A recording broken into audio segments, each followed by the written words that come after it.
টি-20 বিশ্বকাপের সেমিফাইনালে ইংল্যান্ডের বিপক্ষে 7 রানের ব্যবধানে জিতেছিল ভারত। ভারতের দেয়া 254 রানের লক্ষ্যে তাড়া করতে নেমেও ইংলিশ ব্যাটাররা বেশ হাড্ডাহাড্ডি লড়াই করেছে।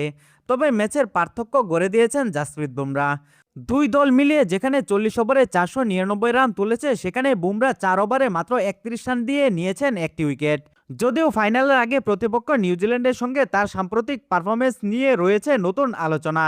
কেননা বিশ্বকাপের আগে জানুয়ারিতে 5 ম্যাচের টি-20 সিরিজ খেলেছে ভারত ও নিউজিল্যান্ড, যেখানে স্বাগতিক ভারত 4-1 ব্যবধানে জিতেছে।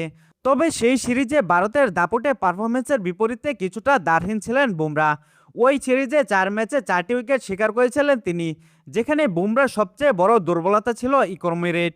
সেই সিরিজে বুমরা প্রায় 10-এর কাছাকাছি ইকোনমি রেটে বোলিং করেছিল, যা ছিল বুমরার তুলনায় বেশ ইকোনমি ব্যয়বহুল রান রেট। তাই ফাইনাল ম্যাচে নিউজিল্যান্ডের বিপক্ষে বুমরার বোলিং নিয়ে কিছুটা চিন্তিত থাকতেই পারে ভারত।